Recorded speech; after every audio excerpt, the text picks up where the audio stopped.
Hello, everyone, and welcome to the BuzzStream Podcast. My name is Vince Nero, and I'm delighted to invite Darren Kigman, the founder of Root Digital, here to join us on the podcast. How you doing, Darren? I'm doing very well. Thank you, Vince. Yourself?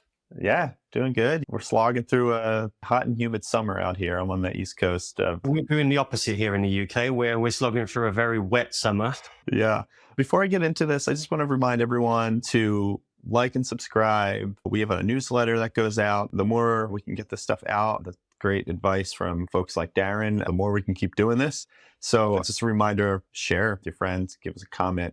We're all very open to answering questions and comments and stuff. So Darren, we first met on this podcast, but I've been following you and following Root Digital, big fan of all the stuff that you guys do. I think what kind of sparked us connecting was this LinkedIn post that you had put about a statistics post that you guys did and this concept of being the first mover for a client. And I started formulating some questions. I like to do these podcasts on kind of like topic focus. And first I was like, let's dig into some of these like statistics posts. And I feel like you can only go so far with some of those. So looking back at my notes, I was like, man, Root Digital has really done some awesome stuff. And like, I think we can make this whole podcast about just how you think about content, how you ideate. And so, yeah, let's start here in this LinkedIn post that you talked about. So being the first mover, and this was a ChatGPT statistics post.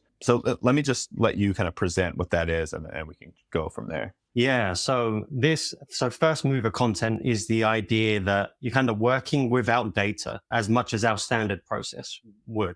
So there's not really much to go on in terms of other pieces of content out there that are kind of leading the way and showing you that there are links on offer or that there's search volume to be working with as well. So the ChatGPT statistics page is kind of, as it sounds, kind of a one-stop shop for journalists. And that's what the concept is of kind of evergreen or inbound link asset pages, is a one-stop shop really for journalists that are searching for a topic that need a reference point for the data that they're going to be writing about. The idea generally that you want to work with, and when everything went out the window with this page in particular, is that you, like I just mentioned, you really want a couple of things. You want a checkbox of things that you can point towards to showcase that there's going to be an opportunity. So our standard process would be something along the lines of, it's akin to a keyword research project but from a link building perspective. So you're kind of starting with a seed list of keywords, but rather than being kind of product focused or service focused, category page type stuff, it's statistics style queries that you're trying to merge with topics that would be of relevance to your domain or your client's website. So you're working with kind of statistics, graphs, charts, images, by year, by state, merge those with a bunch of topics that are relevant to you. And then you can start to do a typical keyword research process where you're finding all the search volumes to see whether or not there's demand. Obviously, zero doesn't mean zero, but when you're doing it at scale, you kind of have to start somewhere. And then what we would typically do would be scrape the top 10 ranking URLs of all of those SERPs and the number of links that they've driven. And then you can start to discern whether or not there's a link building opportunity for this keyword or this group of keywords. So those are kind of the two main boxes that you want to be checking, as well as a couple of other things. So the two other things that we typically look for in these sorts of opportunities are, is the SERP dominated? So for instance, is there a government website, which typically happens to be the way they're soaking up 95% of the links, and therefore you just know that there's no opportunity, as well as can we rank, right? And that can go in a multitude of different directions. A starting point from a data perspective would be the kind of authority of the domain or the authority of the page that you're up against, which you can extract at scale and work into a spreadsheet. Like I said, with ChatGPT statistics, most of that didn't apply. I think there was one ranking URL, so we knew we could rank, but there was no search volume and there were no links on offer. So the kind of concept got born out of the fact that we could see journalists were writing about ChatGPT. It was going New York Times, BBC, Fortune. People were there was a buzz starting to happen around it. And that's kind of where it came from. And we thought, if we're quick to the game here, we could create a page, become that reference point, and create that cycle where journalists are writing about this. They need stats. They link to us. That becomes self-referencing from a ranking perspective. We've got the links. We've got a good piece of content, and then we can maintain a position at the top of the SERPs. And so pulling these statistics? Like, are you surveying people to get ChatGPT statistics, or are these statistics that you're finding from various places on the web? Yeah, various places often, but it's a combination of secondary and primary research a lot of the time. So sometimes we'll do a survey. When we're mapping out a piece of content like this, sometimes there'll be somebody who's done an element of the research and that's already out there. So one that was critical for the Chat GPT page in particular was that we saw a post very early on, and that's kind of where we knew that data was going to be needed for this topic, was the number of days it took Chat GPT to reach I think it was 1 million or 10 million users or something like that. And it was kind of like the World Wide Web down the bottom, 7 years. Then it's your Facebook, 4 years, Instagram, 9 months, Chat GPT, 5 days. So that research was already there. And you kind of had an inkling that journalists are going to start writing about that type of thing quickly. But then you take it in other directions as well. Like how much energy usage does Chat GPT have in a day? What impact is it having on the climate? Projections in terms of how much money the company's going to earn as well. That stuff was out there, but when you collate it into one place, you multiply the number of journalists as well that your page can appeal to. So then not only have you got the tech writers from the kind of a core subject of what Chat GPT is, but you've also got climate writers talking about the emissions that are being produced or pollution as a result of the technology, as well as finance writers, because they're writing about it's going to make X billion over 2 years or whatever the projection is. That research was out there, collated into one spot, and away we went. With others, we do surveys to fit in one of those data points. So if we think, there's a data point here that doesn't quite exist, but we think it'll be of interest to these writers, we'll run a survey and we'll supplement our page with it. Yeah, I mean, I feel like this strategy, like the specifically statistics posts, seems to be something that, I mean, now I feel like email pitches from agencies that just do that, right? Like they just do statistics posts. So where do you think this could go wrong, right? Like I've seen there are sites that do this exclusively, but I think there's a difference between what you're saying and crafting this kind of thoughtfully versus just here's 150 statistics that I just found randomly on every place on the web. They're not checking the sources. There's no story to it. So tell me a little bit about how this can go wrong, and then maybe about more about kind of how you can be thoughtful about this to differentiate yourself from these crappier ones. Yeah. Well, like you said, just there, your sources as well, and being transparent about how you've worked this out. And that goes across these pages as well as creative campaigns. If you're transparent in your methodology, then you're kind of appealing to the investigative journalism side of what a journalist does. And that is, you've done the research, you've dug into this topic. Here's where you found this data point. Here's where you found this one. Here's how you calculated your data point. And if you're transparent with that, then that's how a journalist at a New York Times, at a BBC, at a Guardian is going to look at it and then be able to use what you've got. If you're kind of listing it, you don't have sources, you don't have a methodology, then they're working blind faith in terms of what you've published. And that's not ultimately going to work very well for you when you want links from those sorts of publications, at least. There's other things that you can do as well to kind of minimize something going wrong. Like a pitfall of this is data, like I said, so search volumes and so on and so forth. Sometimes that doesn't exist. So you can look into historical data as well. So like Christmas or Halloween or something like that, those kind of things come around regularly. You can kind of forecast that a trend's going to happen in those areas. And therefore, if you're creating a piece of content like this, you're kind of minimizing your risk by having something that you're projecting towards. When you say something like it has no search volume, right? Like, yeah. So number one is, how are you confident in pitching something like this? So as in the Chat GPT one, or just anything that doesn't, like this concept where you may, the first mover concept where you don't necessarily have data to back what you're saying, but you have a gut inclination at least. Yeah. Well, but thankfully in this situation, the client, they were very aware of ChatGPT and they were open to it. So they had an inclination as well. There was a buzz around this that was worth jumping on. You can get data points as well. So although search volume might not have caught up yet, you can look at the number of posts or articles that are going live on this topic just by doing a Google search. Yeah. So if you confine it to a period of time, so if it's a super hot topic, the last 7 days, last 24 hours, something like that, how many articles have gone live talking about this topic? and then compare that to the previous 7 days or 24 hours. And you Or specifically months. look at news articles. I assume. Yeah, exactly. Yeah. Use the Okay. news article on Google search and then do that. I think it's tools drop down. Time frame, yeah. Yeah, that's a tool in a way that you can use, but that gives you, in terms of how can you be confident putting this forward to a client? Really, a client needs data, right? They want to see that, okay, cool. If you invest your time and effectively their money into doing this thing, is it going to give us links? Is it going to give us an ROI? So, and you can't just say, well, I think this is going to work. So if you've got that data, if you've got a data point like that, which isn't as forthcoming when it's a first mover content style piece, there are things you can do like that give you a bit of a direction, at least for the client to get on board with. Yeah, I was going to ask, I guess, too, is do you use something like Google Trends? Like, are there other tools that help you find trends like that outside of, I guess that's step one, right? Is identifying the trends. So like, where and how do you identify these trends outside of maybe just the reporters talking about it?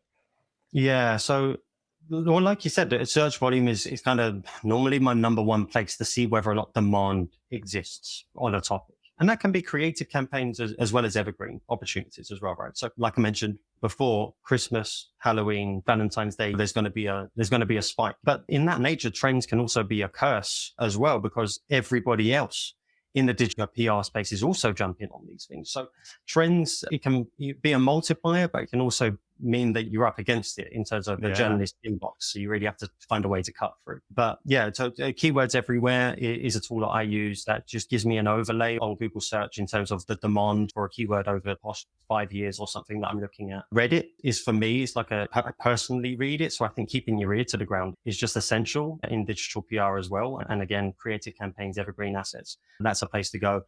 X, Twitter, what's trending. That's going to be a signal too. So there's various different tools that you can use in order to identify trends. But I would say be careful, because other people might be going after them too.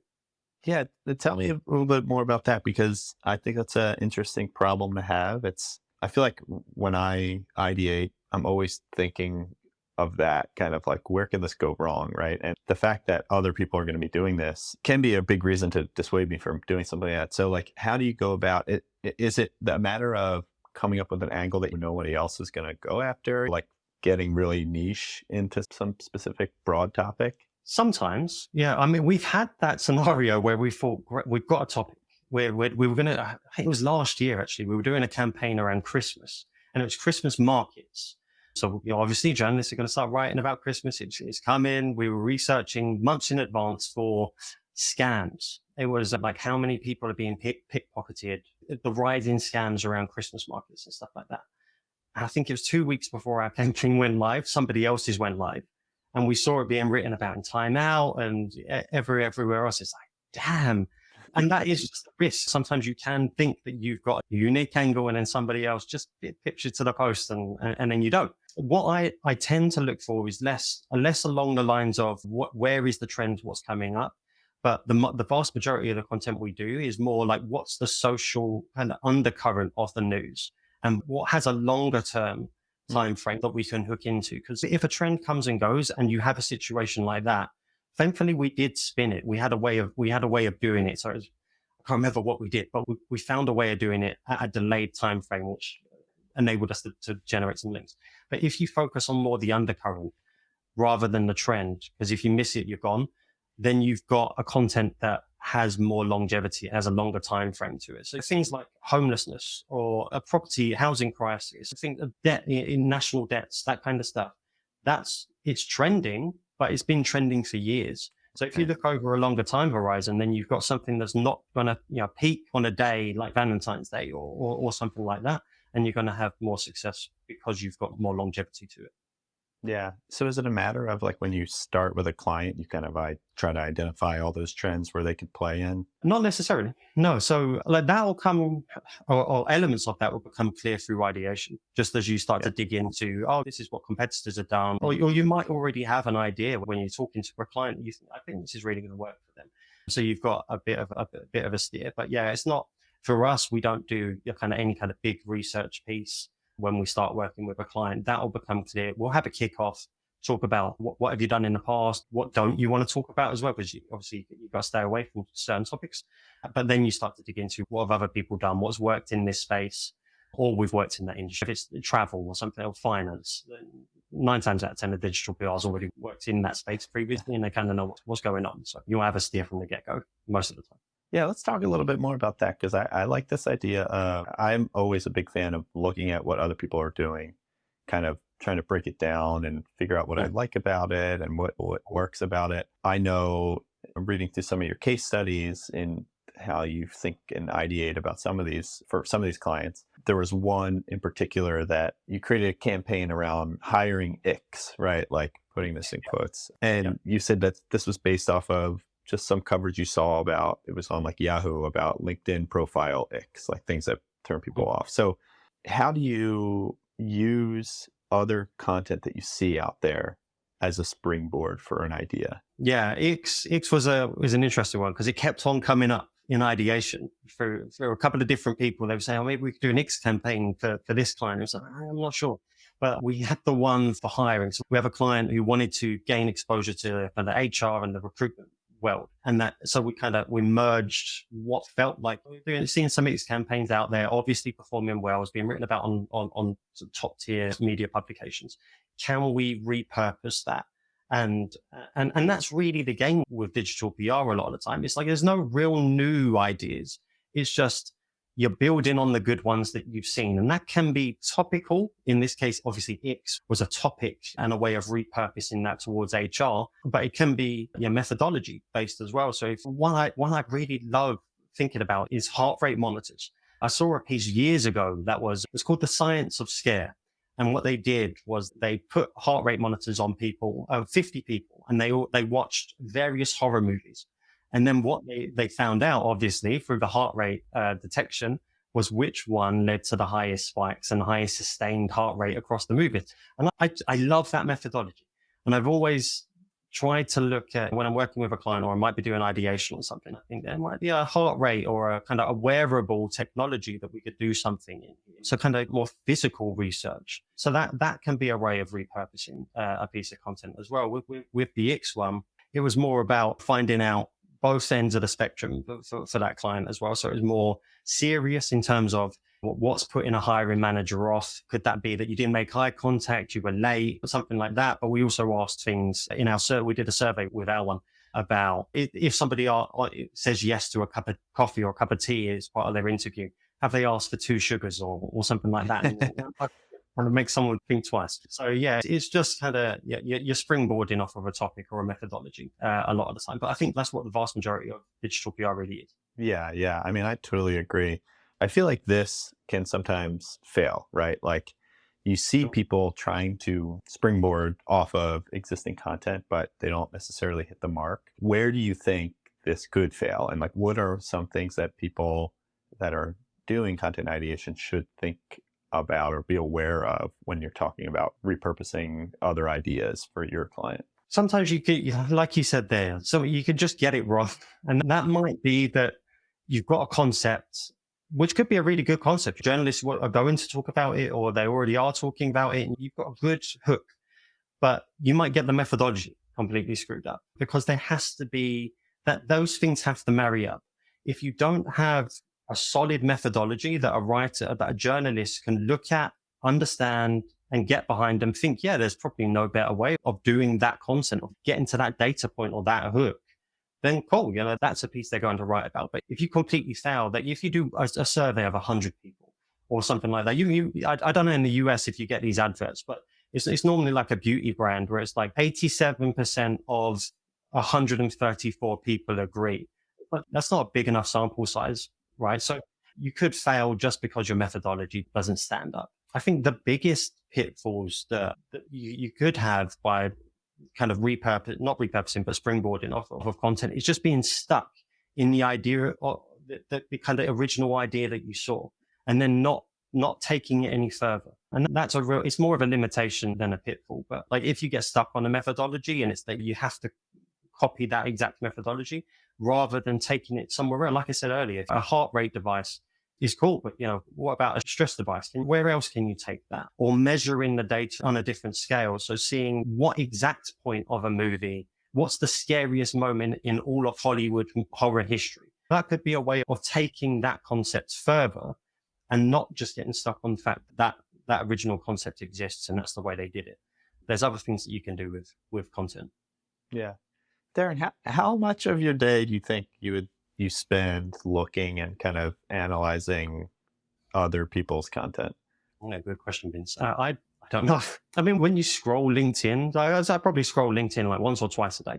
And that might be, you might see somebody else's campaign and say, okay, cool, you want to dig into that. Or once a week, a newsletter might drop in your inbox and then away you go, right? You're stuck for the next half an hour. It's not like I have a set time. It's more of an ad hoc thing for me. As a percentage of time, I really have no idea. I'd say it's lower than I would like it to be because I like digging into concepts. Or I like finding them and thinking, okay, how did they do that? What is that just fantastic, or is there anything that I would have done differently? And it's not enough. Vince, but I mean, I guess I asked because I used to spend probably too much time doing that because I just loved it. And I've thought about putting out something like that for BuzzStream readers, like adding it to the newsletter of like, here's a roundup of a couple cool, but it can be time consuming. I mean, to find them. And like you said, like LinkedIn and other people's newsletters are probably two good places for people to find them. Do you have any other areas that you tend to look? We built a resource around it 2-3 years ago. So it's like the best digital PR examples. So we collated a list from a bunch of different sources. So that was newsletters. It was ones that I'd known about, ones that I created in the past and were worthy of being in that kind of. I didn't just put all of my campaigns in there, but ones that we thought were worth it. So a lot of the time when I'm doing ideation, I'm thinking about, well, what did somebody else do in the space? I'd go to that resource. And in the background, we're always kind of sharing things. So as a team, if you've got a team, if you're a freelancer, it can be harder, but as a team, people sharing stuff.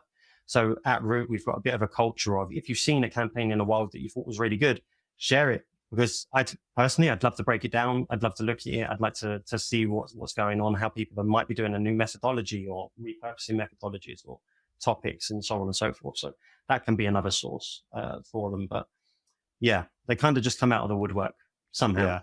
Yeah. No, very similar at Siege. I tried to kind of push that culture. Like in Slack, we'd have a channel specifically for that. And I even tried to get it so that I would hook up Slack, like using if this then that, where it was like, if somebody put something in the great content Slack channel, it would send it over to a spreadsheet that just populated with. That would be easier than what we've done. Well, there you go. You can take that one for. It's always inspiring to see other people's stuff and like these really creative methodologies. I think one of the areas that people can get hung up on is kind of like the feasibility of some of these. Like I remember seeing one that was like, somebody went around and swabbed like a subway, New York City subway, and then checked it to count the germs, whatever. I've seen that done in cars now. I've seen it done in toilet seats, cell phones, or whatever. Like all these things to tell how we dirty. did it on money. You did it on money? Did it on money, yeah. So and we did on gifts, actually. And gifts too. Well, so talk to me about that. So like that is outside of the box, I think, enough where obviously it's going to get great coverage, but it's harder than just sitting in a computer and getting data, right? Like how do you think through the methodology when it's not like a straightforward, it's going to cost a designer to do whatever, $500 to do this. And where you got to get boots on the ground to do kind of stuff like that. It could be hard to estimate, to even understand how you're going to do it. Like I wouldn't know where to get testing strips to swab money. Yeah. So talk to me a little bit about that, because that's really interesting to me. Yeah, we had no idea either. Yeah, that can be a bit of a minefield. And sometimes I just get swept up in the fact that it's a really good idea. Let's just go for it, right? And as an agency owner, you kind of have to try and focus on the margin, right? Is this going to cost over the percentage that we want it to cost for a campaign? But a lot of the time it's all right. Let's just buy a device, although it costs more money, but let's do it because that's a really cool campaign. Or you might reuse the device in that instance, right? So we did 2 campaigns. It starts to work out. Yeah. But it's a tough one. So normally we'll come up with the concepts and we'll think through, is this something that we can reasonably answer in the way that we would in the time we have. If it's something that really requires a lot of research or a university to study and become the source of the answer with, then we can't do that. That's not feasible. If we were to take that to a journalist and say, we've worked out how protons collide, and it's just, that's not coming from a digital PR agency or one of our clients, right? That should come from somebody else who's done that over years. So you kind of have to narrow it down by what is the hook, what is the output that you're really going for here? And are you a feasible voice of that? And if so, then let's break it down. How will we do that? Is a survey good enough? We know we can do surveys. If it's something new, like using a heart rate monitor, maybe we buy 1 or 5 heart rate monitors and we'll do 50 people, 100 people in different batches rather than buying 50, because then all of a sudden that becomes very expensive. So it's a combination of different things that you're trying to solve. But from a methodology standpoint, it's normally there's a way of doing it as well. And that makes sense for you to be the voice of. Yeah. Do you think those types of campaigns are dwindling, like these really creative methodology? And I just get the feeling that less and less people are doing less and less people are willing to take the risk, and more people are playing it safe and going with more search-driven stuff. Not to say that's bad, like it's maybe in a lot of ways it's smarter, but like the digital PR campaigns that are really inspiring are the ones that push this envelope and like do some manual research that hasn't been done. And yeah, do you feel that way, or do you feel like it's still alive and well, and I'm just being a curmudgeon? No, I think it's alive and well, but I think there are two. Digital PR seems like it's split in two at the moment. And I think that mostly is not really the style of agency, but the style of model, the pricing model, and the way that you agree with clients that starts to dictate the directions your campaign's going. So what I'm seeing, and I'm quite mindful to stay on the side of maximum potential with a campaign, because on the flip side of that is minimum link targets, right? And I think that what that does is creates campaigns that just get over a hurdle, but they don't necessarily want to achieve 100 plus links. They just want to achieve 10. And that would change the methodology that you take. And then you'll see a lot of campaigns that just the methodology is search volume's gone up for this topic over time. Cool. Let's, get a comment together, send it out to a journalist. We'll get a couple of links. That's not really pushing the envelope, but they don't need to, because that's not what they've agreed to with their client, or that's not what they're being measured by. For me, in my career, going back a long time, I've always focused on those kind of bigger campaigns, the ones that can generate 1,000 links or do something like that. So that's kind of my foundation within digital PR. But then moving that into a pricing model, it's more about, well, how do we then become an agency that's more about achieving the maximum rather than achieving a minimum? And that's difficult. If you're in a client's shoes and you're thinking, I could spend $6,000 on a campaign with this agency and they're going to give me a guaranteed 8 links, versus us, who might not be guaranteeing links. We might have a different model. How do we maintain the way that we want to do campaigns whilst also making sure that it makes sense for a client, and they're not seeing us as a risky option? So I think it's less about the creativity and more just about what the genesis, what's the actual motivation behind the campaign.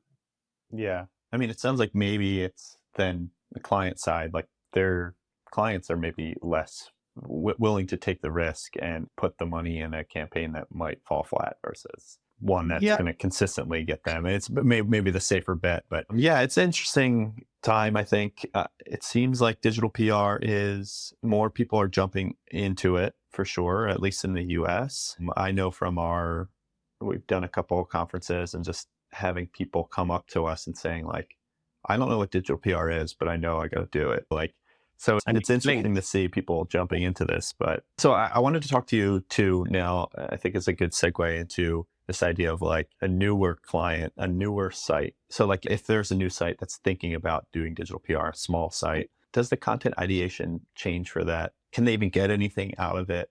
Let's talk about the small sites of the world and how digital PR plays there. Yeah, so absolutely. Right. Like, I know you've mentioned a client that we did a campaign for who they wanted to expose to the US. They wanted a US market, and they were established in the UK, but effectively They're not a household name even in the UK, but how can they gain exposure in the US, start to rank and everything, and effectively gain through digital PR?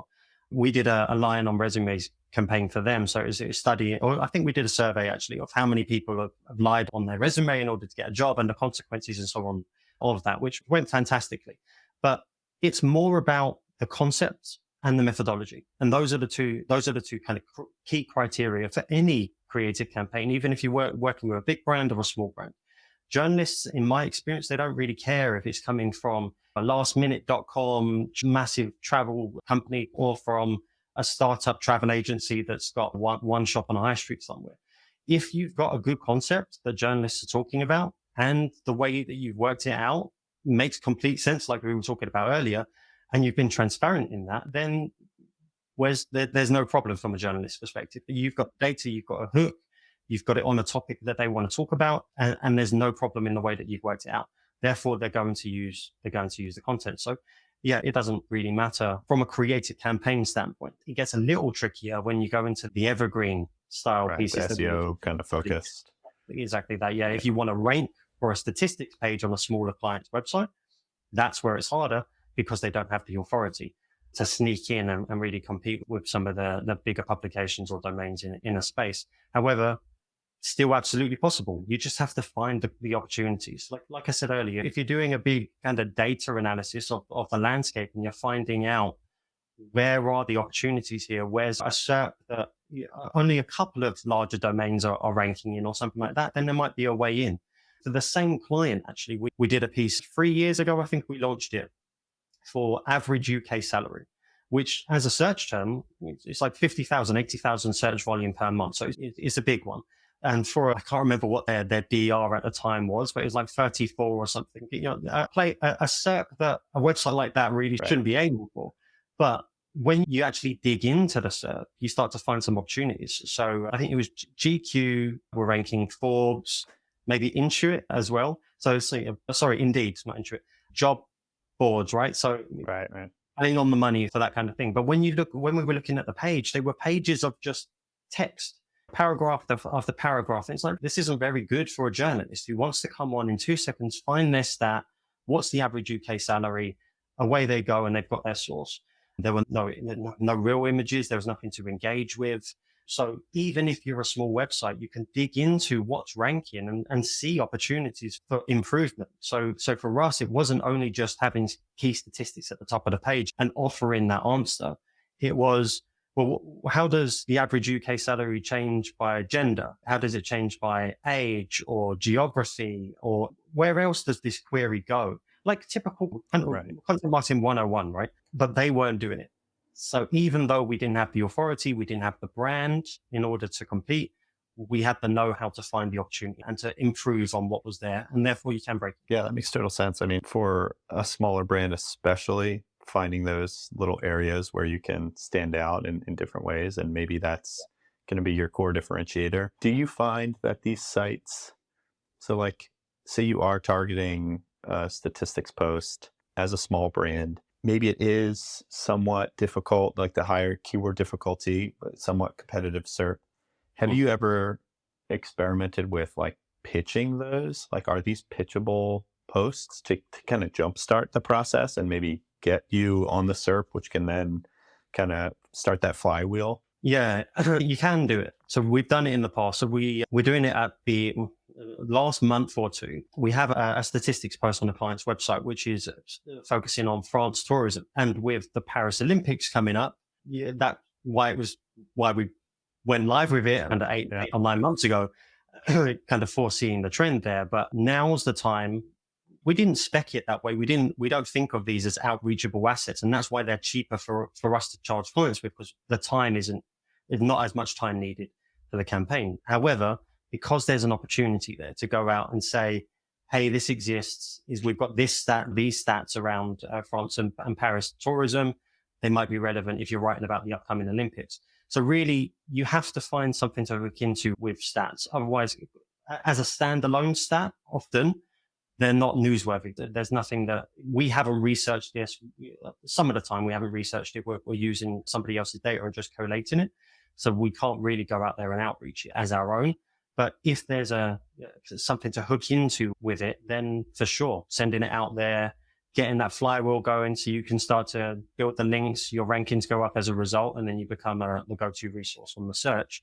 Yeah. That can very much help, but you have to find a way to do it.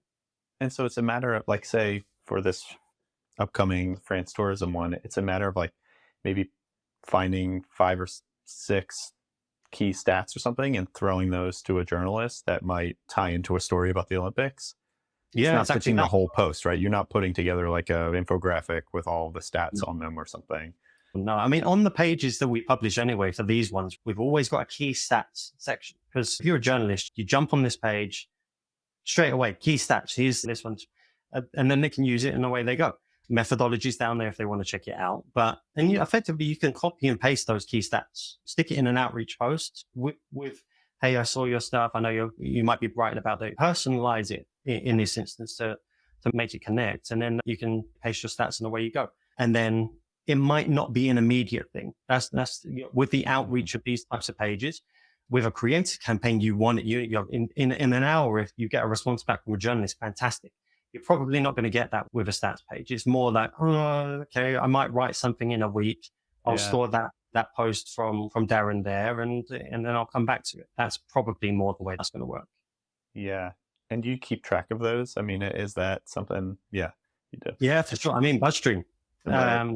You guys, I mean, obviously using your platform, you can see when somebody opened it, when was the last time you sent the email, and so on and so forth. So you're just kind of tracking it in the same way that you would a creative campaign. But then obviously you're still doing brand searches around your client to see what's going live. And then lo and behold, you start to see some front tourism stats being used. Yeah, it makes total sense. I want to jump to another piece that I saw that you guys did. That it's funny. Like, I'm looking at these pieces and that same mindset you're talking about. Like, how did they do this? Like, how can other people do that? What can you take from this? So this was a really interesting post that you guys did on dementia, people with dementia and how they see the world. And it was this really creative idea. The way that you had it kind of set up was like this photographic interactive slider where you can kind of see, like, this is what normal person looks. This is what someone struggling with dementia, how they would see dots on a wall look like ants or something. So I want to dig a little bit deeper into something like this. Let's start with, like, where does a creative idea like that come from? Because that is, again, like a little outside of the box. Yeah. It's a hard one to break down, right? Because ultimately you don't know. But like we were talking about earlier, I think it's just repurposing. Years ago, I was involved in a campaign that we did, which had that slider element to it. So once you've done that and you've had success with it, you start to look for other opportunities that are along a similar vein, right? That one was called Life Without Bees. So we did a campaign for a client where they were heavily involved in bee sustainability. It's kind of one of their kind of social or things that they were trying to support. So we looked at what would happen to food if bee decline continued and eventually bees were eradicated. So we hired a photographer, we made a burger, we cooked some chips, we made a dessert and a breakfast. And then we did the same thing, but with the elements of those dishes that the bees are heavily involved in. So things like the orange juice. Cross-pollination is key for orange juice or oranges to grow and thrive. And then on the slider, you see the orange juice glass full, and then on the other side, it's empty. And the slice of onion in a burger is gone, or the tomato's gone, or that kind of thing. So I knew that in that instance, for that kind of methodology where you're comparing two things, a slider is an instant way for a viewer to get the story. And when we were working with a client for the dementia piece who they have residential homes across Canada. So for that kind of piece, you start thinking about what could we do? Can you even visualize dementia? Yeah. When you start to talk to the experts, and it's like, someone suffering with that illness, they would start to see this, or a shadow could appear as, a never-ending black hole, or things are moving on the walls, and that kind of then sparks. Oh, I've done a campaign in the past which has this slider element. Maybe if we visualized, the home as it would be for a healthy brain to see, and then what someone may visualize aspects of within the home if they have dementia, and then you utilize the slider and away we go. So I think it is mostly just about repurposing, but trying to utilize what's new or what you're trying to achieve for another client. And the point of that piece was actually that it's not really for people suffering with dementia. It's for people that aren't suffering with dementia. It's for the adult children who ultimately are the decision makers when it comes to their parents who might be suffering with dementia, who need extra support. So they're going to see the piece and start to, it'll click with them. This is what mum or dad or whoever might be going through. And then it's a piece to stick in their mind. So again, it's you kind of reverse engineering who are we trying to appeal to, as well as methodologies and topics that you focused on in the past. Yeah. And so once you build these types of kind of interactive pieces or elements that you can use, a slider or whatever else is going to be, does that kind of factor into the costs of building an asset for a client? Like, do you kind of think through like, okay, normally this would be like a much larger piece because we have to put some development hours into this, but like because we have this stuff built in already, it's going to be a lot easier. I guess I'm asking because I always found that challenging to kind of pitch something outside of the main kind of like content, words on the page with a couple images or something, right? Like, again, clients going to push back on costs, but how do you weigh that kind of stuff into the pitch process? And like, where is that? Yeah. What do those conversations look like? Generally, we have a set price or a set number of days. We base it, the price is based on time, really. But a creative campaign for us typically takes X number of days, and then we build the set price. So when we pitch a concept to a client, the decision of cost is no longer on their shoulders, it's on our shoulders. So if we feel like we can fulfill that concept in the way that it needs to be done, that's on us. We pitched it to the client. If they're behind it, topically, brand, they like it, and they think that it has legs, they get excited by it, think, yeah, cool, now it's for us to solve. So before we even pitch a concept like that, we have to think through, ballpark wise, is this feasible? We'll do even more of that after we pitch as well. And sometimes you do have to say, unfortunately, we can't get this data or something, but here's a way around it, or here's a way that we can spin that concept into something that's still interesting, but might not be the original one. There is only a real element of that you can do before you pitch it, because you do all of that time in finding a photographer, finding how much is all this food going to cost them, how much is the studio going to cost them, and before you pitch the concept, and then the client says, no, I don't like that one. Yeah. What a waste of time that is. So you kind of have to think through, ballpark wise, can we do this? And then that's where I was saying earlier, I might push the boat out a little bit more if it's 5% over what we would normally want to spend, but it's a really cool concept and I think it will really work, then that's absolutely fine. But ultimately the risk's on us. Yeah. I felt that's a hard thing to teach. I did a lot of training in newer PRs when I was with Siege, and like people would come in, and I remember doing this when I first started too. It's like you have these grandiose ideas, right? But teaching people how to put a cost on it, or like determining the methodology, it's like, all right, that's a great idea, but how are we going to do that? Like, how are we going to do that and stay within budget? Do you have any tips for people that are struggling with that? Like kind of just thinking through or finding ways to do this that stay on budget, or even teaching new people to think within the bounds of a budget?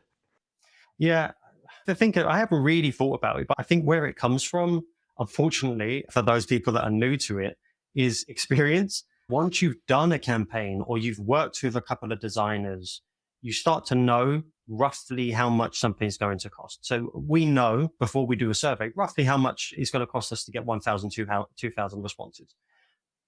Then we've already made that decision. We know the methodology works. It's going to work with our campaign and our budget and so on. So away we go. With photographers or studios, we've worked with a few now. So we know roughly how much that's going to cost, how much time it's going to take and stuff like that. So if you're someone new to it, or you're trying to push the boundaries with a methodology, maybe it is just talking to people who have done the campaigns in the past for the agency or the company you work with and say, how much did that designer cost? Or have you ever done a piece where you've gone to a location and photographed something, and how much time did that take, or what was involved in that? And just trying to break down the pieces to try and gain that upper hand, that knowledge before you've actually exposed yourself to the methodology. Other times, like we spoke about before with the medical device, none of us had ever done a campaign where we'd swabbed something And to be honest, it was more expensive than I thought it was going to be. But well, what we did actually is we saw, I think it might have been the same campaign that you saw that you were talking about where they swapped the subway handles. So we dug into the methodology of that, and they said the device, or the type of device I think it was, that they used. So then we researched the device. How much will that device cost? Lo and behold, it's like $1,000 or something like that. So then you can start to quite quickly gain, what is that feasible within the budget that we have available here? The unknown for us on that was how much the actual swaps cost, is quite a lot as well. And store them in a fridge. So it becomes a bit more, but you can break down other similar pieces that are out there in the past. Read the methodology, look up the products, look up how they did it, go on Upwork. How much is a designer to do this typical campaign? You start to get some figures, or loose figures at least. Yeah. And what advice would you have for people that are looking to push the envelope, but, or maybe just hesitant because they know, like with agencies or even as digital PRs, it's like you kind of have, like you're saying, like there's a couple set types of content that work well. It's like, oh, your head immediately goes to, I get this new client. What can we use our germ tester for? It's like, or we could do a statistics post. So like, how do you recommend that people break out and like get into newer types of content while still kind of feeling safe about it? Or is there no safety? You're just got to be kind of willing to do it. Yeah, for me, it kind of comes back to what it is that you're trying to achieve with it. If the hook's really strong, and that's the methodology, right? The methodology has to be wearables, or it has to be a germ tester, or it has to be something that you've never used before. But that would be a really cool concept. That's part of it is your intuition as well, right? Like you just know that concept's going to work, or you've seen a similar piece that's done really well. Like we've seen the Subway piece. The germs on the Subway do really well. And I think there was McDonald's testing different fast food restaurants or something like that. And you see that piece do really well. And you think, well, if we repurpose that methodology, that takes an element of the risk out of it as well. And then you can start to convince yourself, we've seen the methodology works. We've seen these types of publications can get behind that methodology. If we repurpose that to our topic and the thing that our client or our domain is focused on, then that's a solid methodology for our publications and our target audience to get behind as well. So that can minimize the risk there. Just the fact that you've seen somebody else be successful with it. Yeah. And you touched on that idea of like finding an audience specifically. How deeply do you go into these ideas? So you do have somebody that comes to you and says, Darren, I really want to do this. I want to test the germs on money. What does that kind of validation process look like for you guys at Root?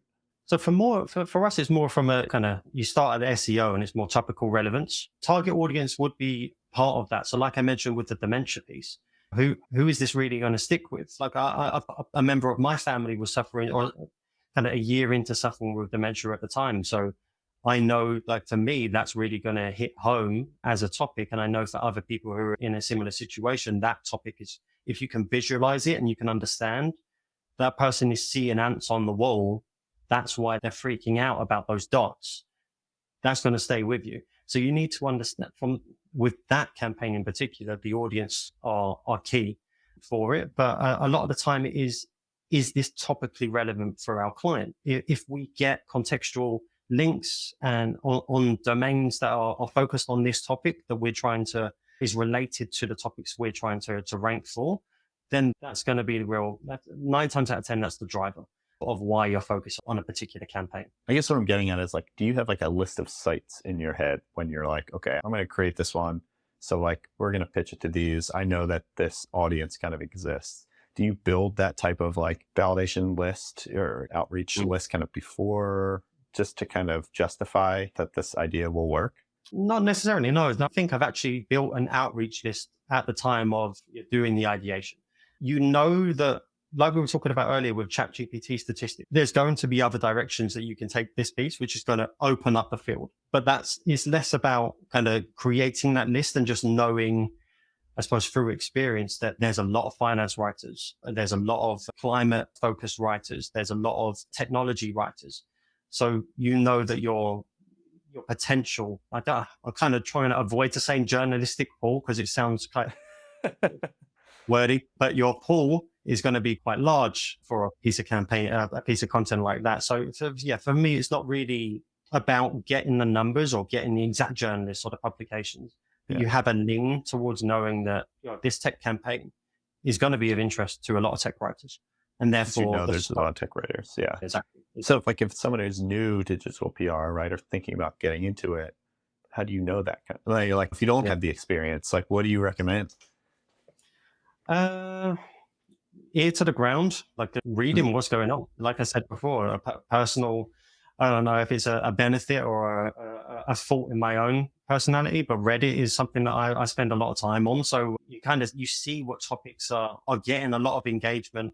Who's writing about these things? What website was this being posted on? Is it a New York Times? Is it a BuzzFeed? Where is this kind of stuff going? And you just get a sense, I suppose, just through submersing yourself within news, that there's a lot of scope for this topic or this industry. There's a lot of publications. There's a lot of people talking about this thing. Like, even if you went to Reddit and you just looked at how many subscribers are within the technology subreddit versus the politics subreddit and keep going. Yeah. That'll give you a good gauge on how big is this potential topic. And you have to do that for clients as well. So for clients that are like plumbing clients, you can't create a piece based on the number of people who are really technically interested in plumbing. You have to open it up. So you start to think about what other news verticals can we interest in a topic for a plumbing client. And that can go in quite a humorous direction, like how much time people spend on the toilet. That's right. Especially in Reddit, I'm sure you get some good ideas. You can do, yes. But when you start thinking about kind of your general news, lifestyle news, that kind of thing, then you can start to open up to larger audiences. But you'll get a gauge just by kind of submersing yourself in the news and what's going on social channels. Yeah. Yeah. And it sounds like you mentioned something that I do, like looking at the types of coverage that other similar posts get, right? Like, I'm going to pitch this, like this is where they're getting coverage. Yeah. Kind of use that to start, I guess, sometimes. Yeah. You can build a list that way, like the campaigns that you've done in the past that were very successful, where they landed, who picked them up, or competitor campaigns, how successful were they, where they landed, who wrote about it. And immediately you get an outreach list pretty much off the back of that. You're taking something, a slightly different topic in a new direction or something, but that journalist, they covered that beat. So they're going to be a prospect for sure, which again can minimize your risk. Right. With these kind of less, I guess the what I'm getting at is a lot of clients want quantifiable, like I'm going to give you 10 grand and you're going to come out with X amount of links, which that's always been the hardest thing for me. I know personally, it's like, do you guarantee links? Do you not? Like, is it on a per piece basis, or should we be spreading this across by quarter or by monthly links or something? Yeah. Do you guarantee links? How do you estimate coverage for a post? Yeah, we don't. That's a challenge of digital PR at the moment, I'm finding. Like there are, like we were talking about earlier, if people are guaranteeing minimum numbers of links, it starts to take content in a completely different direction. I think you get this divergence of content quality as well, but also content output. So we've done research very recently, like last week, we completed a piece of research in terms of how our campaigns perform in terms of link ranges. So what percentage of our campaigns achieve 0 links, 1 to 5, 6 to 10, 100 plus. And we've got that against the industry as well. There's somebody did this research. I think it was nearly 5,000 campaigns and what the digital PR campaigns typically achieve. Right. So when it might have been Era. I don't know if it was Era. Well, they did the state of link building. Yeah, there was one that was like, how many links do you typically get campaign? It was like 1 to 5, but Yeah, Paddy did one. He did a survey of, I think it was UK digital PR agencies and the range as well. And I was previously using that as a benchmark, but there was a newer one. Oh, and it was like 2 weeks ago. Somebody, all right, I'll have to find it. Slightly earlier, someone shared, and I wanted to see, well, how do we measure up against that? So, and I think it's 217% or 213% more of our campaigns get 100 plus links than the study showed. Yeah. So when I'm talking to clients, a lot of the time it's more about, here's how we perform, but we don't have the guarantee. But on average, our campaigns get, I think it's 70 LRDs on average for the campaigns, which is huge. And I didn't know that. And that's amazing. But then you start to compare that against, well, what does the average campaign elsewhere get? And if they're guaranteeing 10, it's going to be roughly around that number. So you can have the guarantee of 10, or yes, there's an element of this might not work. But if we're doing a couple of campaigns over the course of 6 months, 12 months or something, on average over time, you're going to get a bigger ROI with us. However, that's not a perfect argument either. So the challenge then to me is, how can I design a digital PR pricing model that eliminates the risk for a client and puts it on us? If I have that research, if I know that we produce that number of links per campaign, then really the risk should be on me, not on the client to believe what I'm saying, but on me to perform with it. So I'm trying to look at different ways of doing it at the moment, whilst not guaranteeing a minimum, but allowing us to achieve the maximum. And that might be based on a per coverage type model, where if we achieve this coverage, that's the dollar figure based on the range that it will be in. And then we'll go up to a ceiling or something like that. So if we don't perform, you don't pay. That's the way that I've started to think about it, but it's a tricky one. Yeah, that's smart. I mean, that's the thoughtful way to do it for sure. Put the onus on you as the agency. And I like that. I appreciate that. Well, Darren, I really appreciate you kind of pulling back the curtain and letting us know a little bit of the inner workings here of how Root works and content ideation. This has been super helpful and thoughtful chat. So thanks so much for coming on. Thanks for inviting me, Vince. It's been, as we were talking about earlier, anytime you get an hour to just talk about digital PR, it's a great hour. So if you've got a slot coming up in the future or you just want to have a chat, let me know, because it's yeah, that's right. Yeah, I'll definitely have you back on, man. Reminder to check out Darren. He's very active on LinkedIn. Like I said, connect with him. Darren Kigman, Root Digital. It's just rootdigital.co.uk. They got some really inspiring case studies on the site. And a reminder to you all listening and watching to like and subscribe, share this stuff. If you have any comments, questions, you can reach out to me at just vince@buzzstream.com. But, comment on the videos, reach out to Darren on LinkedIn. So as you can tell, we're very interested in talking about this kind of stuff. So you might be asking more than you bargained for. All right. Thanks again, Darren. Really appreciate it. Cheers, Vince. See you guys. Cheers. Bye.